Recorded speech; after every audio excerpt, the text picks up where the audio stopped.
Oi? Sumi? Sim. Voltei também. Eu tô abrindo aqui minhas anotações. Bom, eu acho que em primeiro lugar eu vou explicar um pouquinho o meu sumiço. Minha vida tá um caos, basicamente, que nem o mundo. E eu tive muitas entregas para fazer nos últimos dias também, né? Eu tive que escrever um artigo para um congresso que estava com inscrições abertas. Depois eu tive de ajustar as minhas aulas, que estão voltando aí agora. E recomeçou também a minha pós, né, de formação do escritor. Então várias coisas assim acontecendo, concatenando uma na outra. E o caos no mundo. E eu confesso que, assim, chegou um momento que eu fiquei, meu Deus, mas sobre o que eu posso falar? Com tudo o que tá acontecendo no mundo, eu vou falar sobre o quê? Isso me rendeu, né, muitos pensamentos conflitantes. E aí eu acabei escrevendo um texto para a minha newsletter Retalhos. Inclusive, se vocês têm Substack e querem receber, eu vou colocar o link aqui, eu acho, né, imagenzinha, e vai aparecer aqui também em algum lugar. E essa última edição de Retalhos, ela veio justamente dessa ideia, assim, do como e por que criar em tempos de caos. Eu escrevi assim na newsletter: há algo desconcertante em escrever sobre criação quando a palavra guerra reorganiza as principais notícias. Pode soar inadequado falar de arte nesse momento, mas sinto que, quando a ameaça das ruínas se adensa, também se torna urgente produzir sentido. Acabei de reparar que a fonte de água das minhas gatas ainda tá ligada. Mas eu vou deixar ligada porque as bichinhas precisam beber água, tá muito calor, elas gostam de beber água da fonte, então... É isso, gente, é um vida real, tá? Então vou seguir.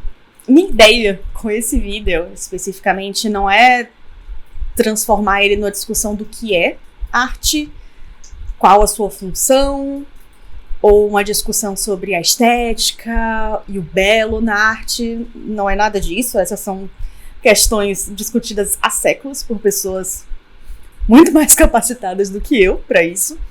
Mas me interessa pensar na nossa relação com a arte.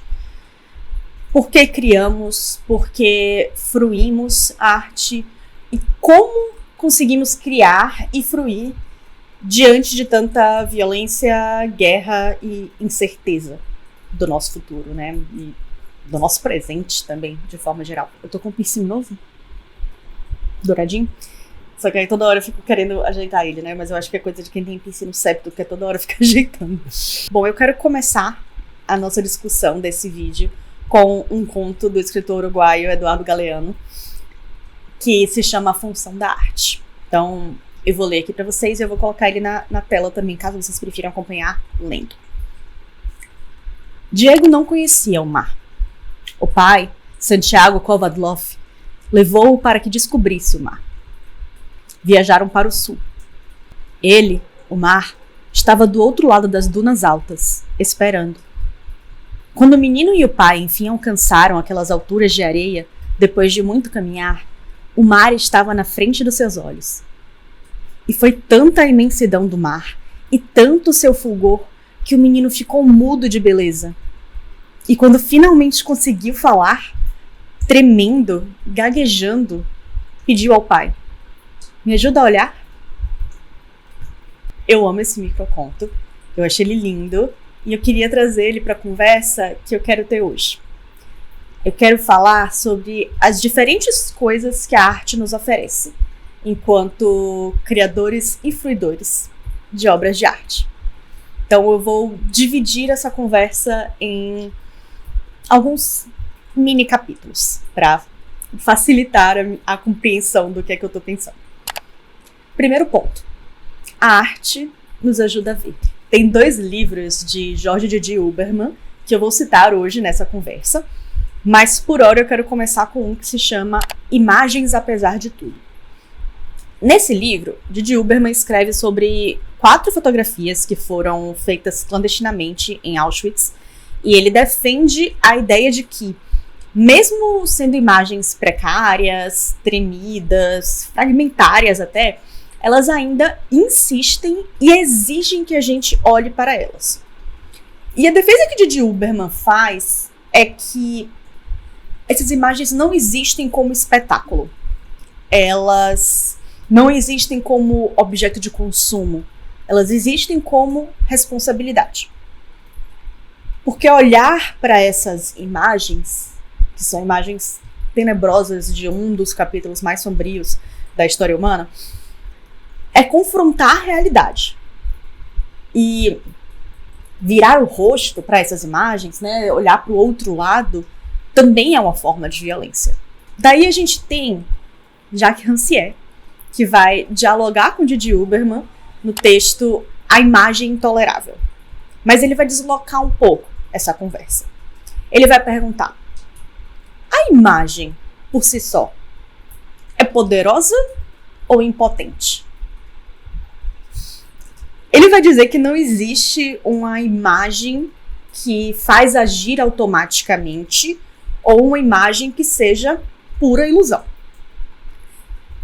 O que existe para Rancière é uma reorganização do sensível, uma redistribuição do que pode ser visto, dito e pensado. Ou seja, a arte não resolve o caos. Ela reorganiza a nossa percepção de caos. Ela cria uma forma que torna possível sustentar o olhar. Tem um filme que eu não canso de indicar para as pessoas, que eu mostro em sala de aula quando eu tenho chance, que é As Quatro Filhas de Olfa, da diretora tunisina Kawthar Ben-Hania.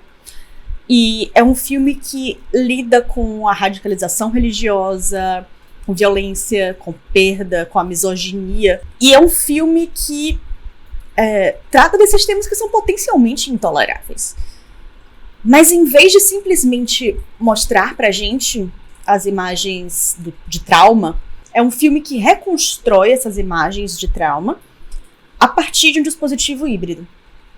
É um filme que mistura documentário e encenação. Faz atrizes interpretarem as filhas de Olfa, que estão ausentes. Coloca uma atriz em cena para interpretar a própria Olfa, quando ela está tomada, né, demais pelas emoções e não consegue reviver uma cena da própria vida dela. E expõe o processo de representação para quem está assistindo. Eu acho que esse é um filme que faz muito bem essa brincadeira com o que é real e com o que é encenado, e ao mesmo tempo redistribui esse sensível e faz a gente olhar para aquilo que seria intolerável olhar de outra forma. Voltando para Jorge Didi Huberman, ele tem um outro livro que é bem legal, que se chama O que Vemos, o que Nos Olha. Nesse livro, ele vai desmontar a ideia de que olhar é uma ação unilateral. Não sou eu só que olho a imagem, ela me olha de volta. O que ele quer dizer, parafraseando, tá? É que tem imagens que nos desestabilizam porque elas nos devolvem algo. Elas nos expõem. Às vezes, nossos preconceitos, nossos vieses. Nós não ficamos de fora da cena, para usar um termo, inclusive, de Rancière. Didi Huberman vai usar um exemplo no livro do túmulo. Quando você olha para um túmulo, você não está só vendo uma pedra. Você está sendo confrontado pela ideia da morte, inclusive a sua. Você vê o vazio, você vê a ausência. A imagem cria um campo de retorno e abre uma fissura no sujeito que está olhando. Tem um documentário do Joshua Oppenheimer, não sei se vocês já ouviram falar, mas se chama The Act of Killing.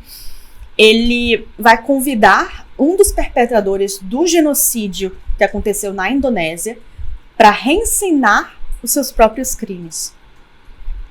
É um filme absurdo na sua proposta, na sua execução, na sua discussão. Muito bom esse filme. E você vai vendo que, aos poucos, a encenação começa a rachar. Quando Anwar Congo, que é esse interpretador, que é o protagonista do filme, vê as imagens que foram gravadas, elas devolvem algo para ele. E é como se ali, naquele momento, ele se desse conta de tudo que fez. Existem imagens que não deixam a gente sair ileso. Você olha para elas, mas sente que algo nelas está te olhando de volta. Só a gente pensar na Mona Lisa. Nunca vi pessoalmente, mas as pessoas que veem pessoalmente dizem que você vai para um lado, parece que ela está te olhando, você vai para outro lado, parece que ela está te olhando também. Essa sensação de que a imagem está te olhando de volta pode te deixar desconfortável, porque quebra a nossa posição segura enquanto espectador de algo. Em tempos de caos, a arte não é fuga. É um dispositivo de sustentação do olhar. A arte não elimina o intolerável, mas cria uma forma para que a gente não precise fechar os olhos diante do intolerável. Talvez o ponto mais radical e mais humano seja esse. Olhar é um ato político, mas também é um ato sensível. Não é só saber que algo aconteceu, é suportar que aquilo exista no campo do visível. Precisamos de arte não porque não vemos as coisas terríveis ao nosso redor, mas justamente porque as vemos. Ponto 2. A arte nos dá esperança. Tem uma pintura que talvez você já tenha visto em algum lugar, que se chama O Jardim das Delícias Terrenas, de Hieronymus Bosch. Inclusive, off-topic aqui completamente, mas tem uma versão dessa pintura em quebra-cabeça de 2.000 peças que eu estou paquerando há alguns meses. Em algum momento eu vou comprar pra montar, mas se alguém quiser me dar de presente antes do mundo acabar, eu aceito, tá? Voltando, essa pintura de Bosch, ela já foi estudada por muitos pensadores de arte e talvez não seja a primeira obra que você pense quando eu falo em esperança, mas me acompanhe, tá? Bosch fez essa pintura tríptica, ou seja, dividida em 3 painéis, em cima da história do mundo a partir da criação. Então, a gente tem de um lado o Jardim do Éden, do outro o Inferno, e no meio, o Jardim das Delícias Terrenas. Alguns estudiosos vão falar que, de uma perspectiva psicológica, daria para analisar essa pintura a partir da tensão entre a esperança de redenção e a realidade terrível da depravação humana. Coisas que a gente facilmente pensaria numa terça-feira de março de 2026. Nessa perspectiva, a esperança seria uma espécie de mecanismo compensatório, que permite que nós, que estamos olhando para essa obra de arte, não sejamos capazes de aguentar enxergar a maldade do mundo. Outros pensadores vão para a perspectiva mais filosófica dessa obra e vão ligar, né, essa pintura de Bosch ao existencialismo. E especialmente o existencialismo de um dinamarquês que eu não vou saber pronunciar o nome aqui, vou colocar escrito aqui na tela. E esse filósofo vai descrever a esperança como algo que vai além do desespero. A esperança eu vou tentar. Kierkegaard. Soren Kierkegaard. A esperança, para ele, surge através de um salto de fé. Um paradoxo no qual a incerteza e o abismo da vida devem ser aceitos para que a gente possa, de fato, experimentar a verdadeira esperança. E seria isso que Bosch consegue fazer nessa pintura, expressando a relação dialética que existe entre desespero e esperança, morte e vida. Espero que tenha feito sentido. Ponto 3. A arte nos deixa menos sozinhos. Não é querendo me gabar, mas eu vi o surgimento da internet de escada e a promessa de que o mundo virtual nos deixaria mais unidos, mais conectados uns com os outros. E claro, eu sou uma pessoa cronicamente online. Eu gosto de certos cantos da internet, da possibilidade de conversar com quem tá longe, de conhecer coisas novas e tudo mais. Mas a gente não seguiu a proposta de uma outra globalização que Milton Santos deixou pra gente. A gente seguiu uma proposta de globalização capitalista. Isso significa que, mesmo hiperconectados o tempo todo, a gente pode se sentir isolado e sentir que nossas experiências são estranhas demais, excessivas demais, deslocadas demais, irracionais demais. Mas aí a gente lê um livro como O Ano do Pensamento Mágico, de Joan Didion. E você acompanha o luto dela pelo marido e os pensamentos ilógicos que ela tem de, se eu guardar os sapatos dele, ele pode voltar. E você se dá conta de que não é uma loucura individual essa forma de lidar com o luto, essa dificuldade de compreender essa nova realidade. Quando minha avó paterna faleceu e eu entrei no apartamento dela pela primeira vez, depois disso, eu caminhava por ali esperando escutar a voz dela, de fazer uma curva e encontrar ela caminhando com a bolsinha debaixo do braço dela. Eu sabia que não ia acontecer racionalmente, mas entrei no quarto dela esperando ouvir ela falar: "Oi, minha netinha." Isso faz parte da experiência humana. E obras de arte criam reconhecimento nesses sentimentos. Eu sou apaixonada pelo filme After Sun, da Charlotte Wells, e apesar de ter um pai presente, com os devidos perdões ao Twitter, eu me identifico com uma coisa que a Charlotte Wells traz ali naquele filme, sobre as lacunas da nossa memória da infância.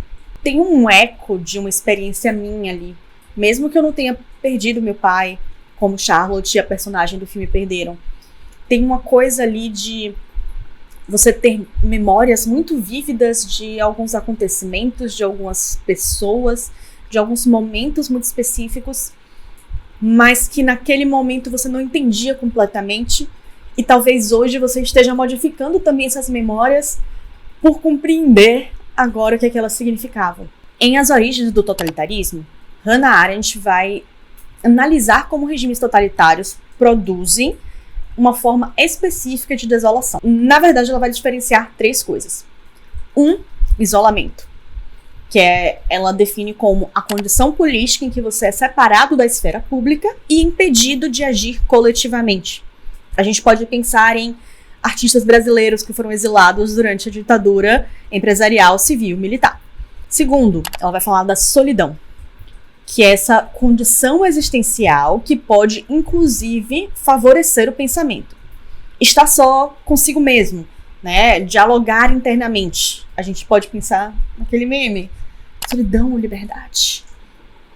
E, por fim, ela vai falar, né, da desolação, que é a ruptura do mundo comum, a perda da experiência de pertencer a uma realidade compartilhada.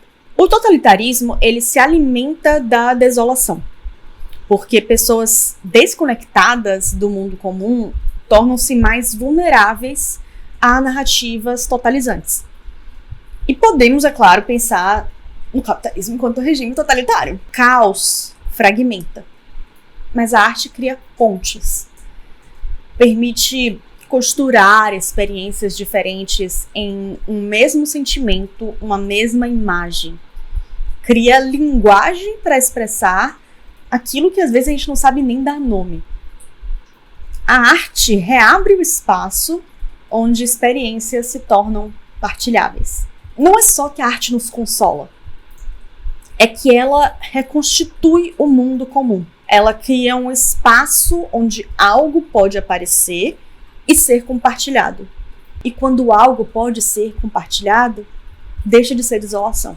Eu falo do filme I Saw the TV Glow, de Jane Schoenbrun, na minha newsletter. Dá pra perceber como, ao compartilharem o amor por uma série de televisão, 2 pessoas LGBT se sentem menos sozinhos numa cidade e numa sociedade que os ostraciza. E aí eu falo lá na newsletter sobre como toda obra de arte parece criar um pequeno mundo ao redor de si, como uma clareira, mesmo que temporária.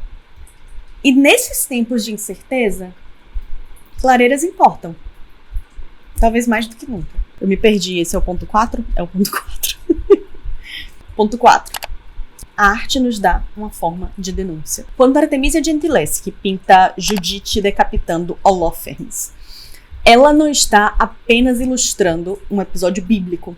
de forma brutal, gratuita. Ela está mostrando a força física das mulheres.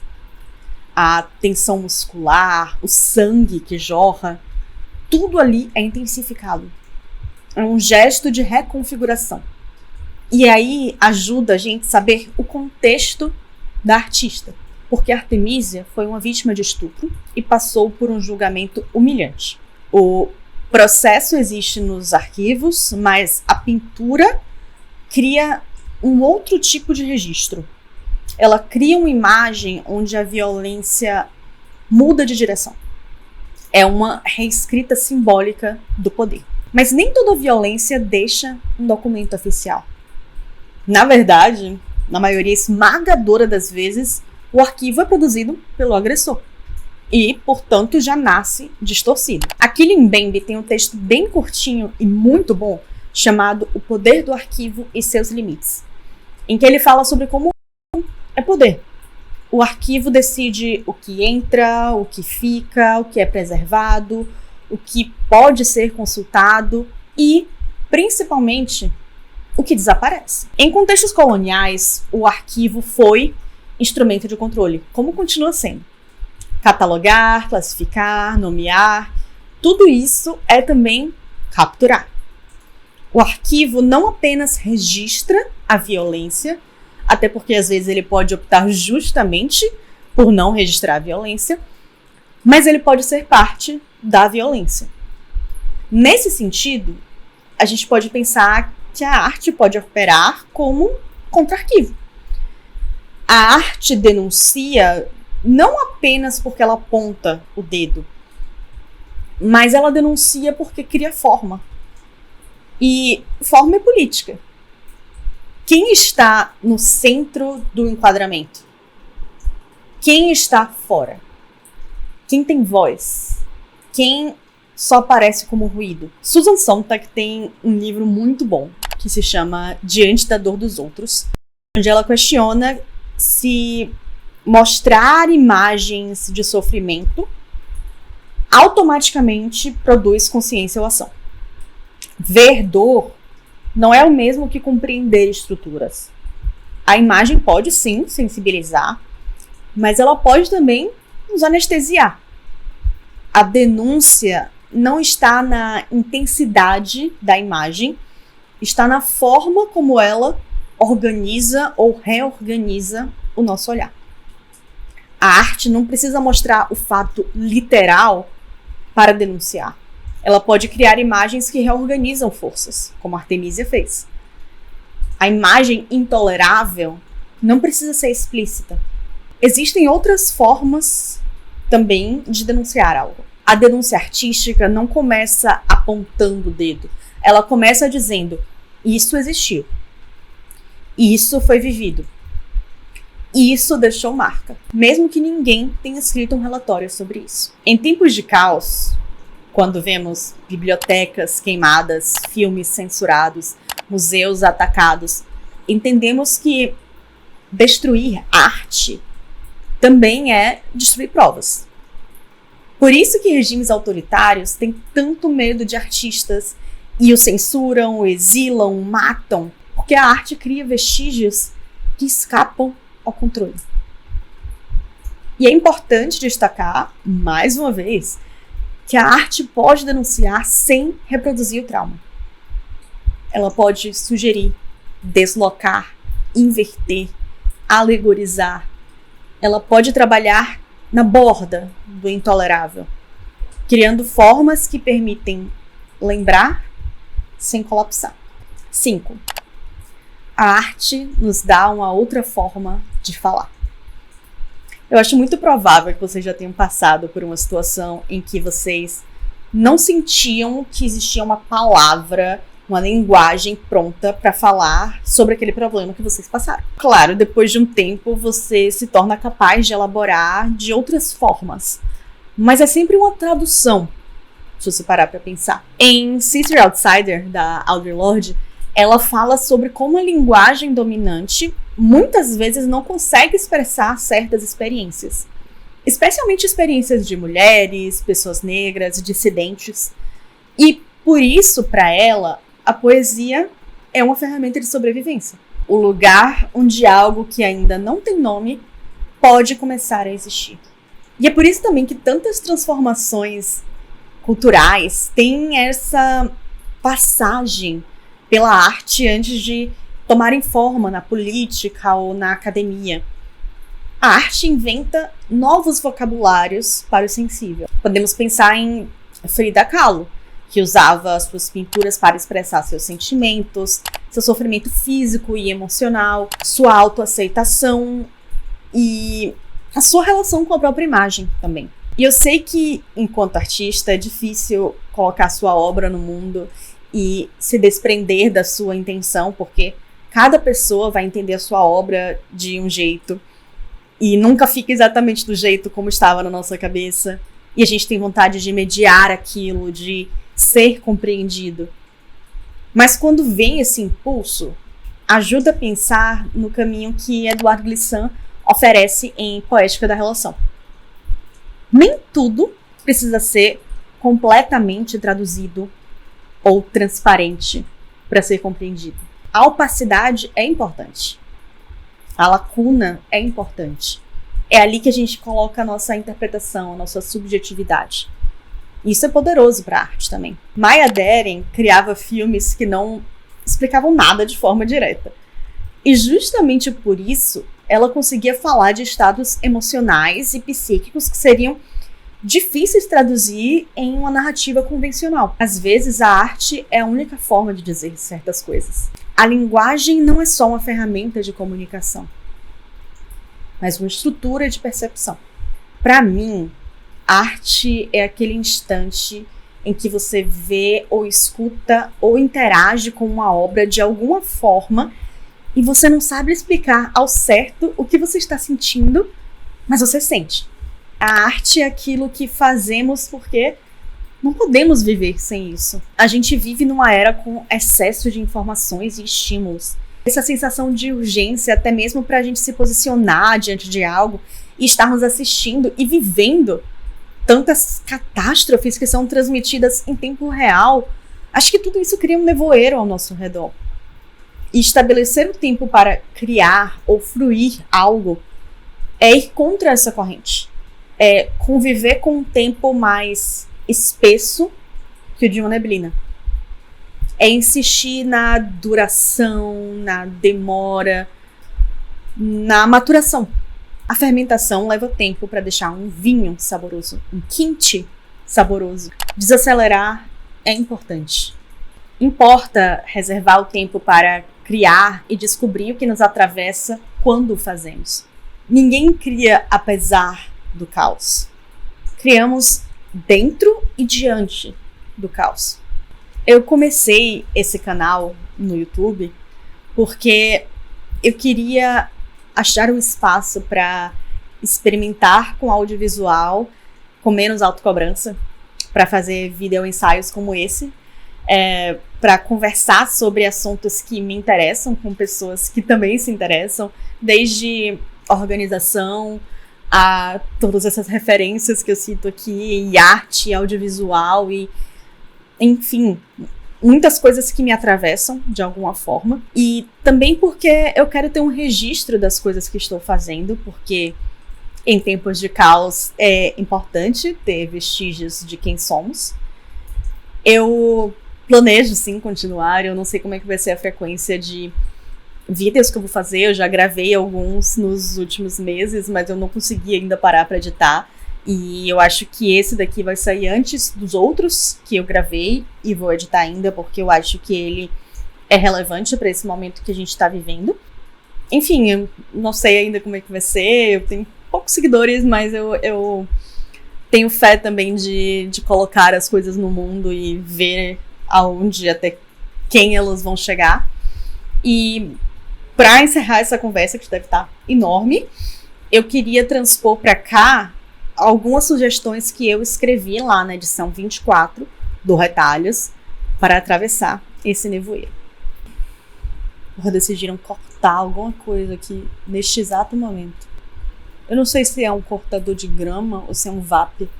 Eu vou continuar, tá? Porque senão, enfim, se vocês ouvirem um barulho aí, vocês já sabem. algumas sugestões para vocês atravessarem esse nevoeiro. Ter informações do mundo é importante, mas ter momentos de distração também. Então, não se sobrecarregue querendo saber de tudo que está acontecendo no mundo, porque não está sendo fácil.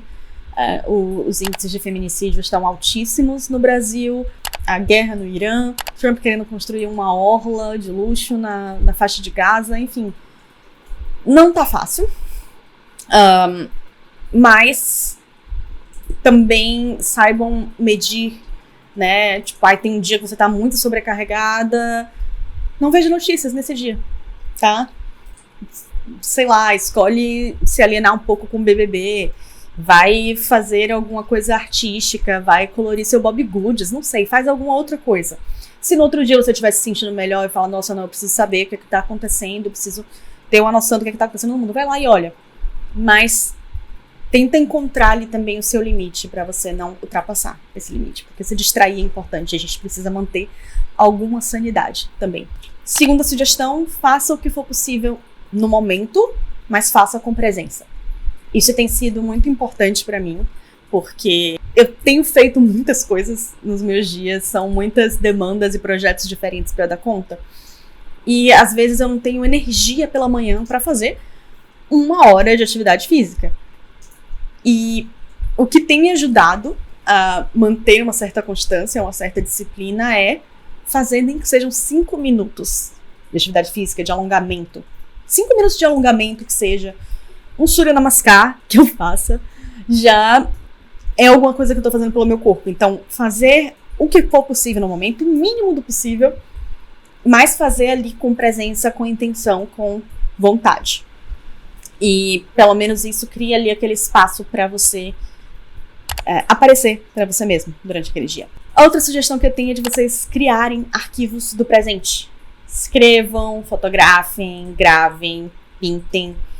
Criem essas pequenas clareiras para não precisar tatear o caminho. Outra coisa, escolha a que você dedica a sua energia. Se estiver com pouquíssima energia, escolha o gesto mínimo que você pode fazer. Isso dialoga com aquilo que eu falei com relação à atividade física, mas pode ser também com relação à leitura. Nossa, eu não estou conseguindo me concentrar para ler um livro, ler um poema, ler um conto, ler um texto no Substack. Faça alguma coisa que seja pelo menos minimamente tangenciada com algo que você gostaria de poder fazer. E aos pouquinhos você pode ir recuperando aí esse foco, essa energia para fazer as coisas que você quer. Outra coisa muito importante de sugerir é vamos desromantizar o sofrimento em prol da arte. Tá? Aquela noção, aquele arquétipo de gênio incompreendido, de artista sofrido. Isso não quer dizer que a gente não vai sofrer nunca na vida, a gente vai. Mas, da mesma forma que a gente não precisa estar bem para criar, a gente também não precisa se autoflagelar para produzir algo relevante. Então, desenhe, faça um rabisco, pinte, faça algo, mesmo que seja algo ruim, faça algo. Só de você fazer algo com as próprias mãos, já ativa assim, uma parte do seu cérebro, libera uma dopamina, libera uma serotonina de forma natural.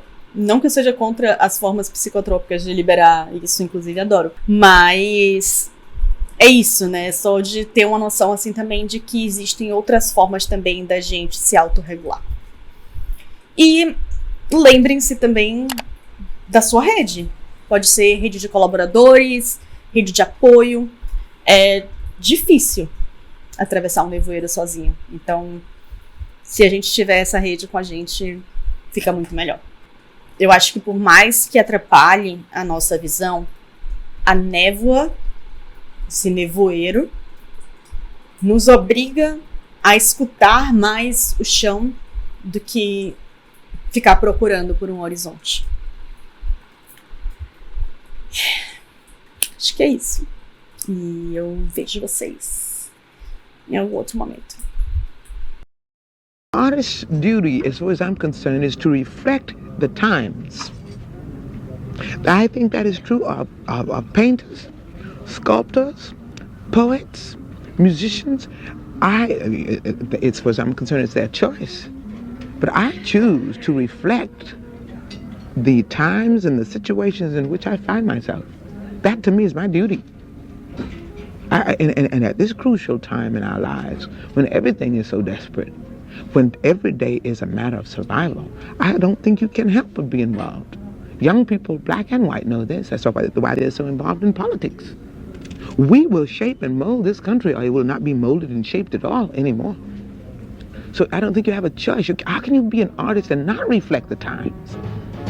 That to me is the definition of an artist.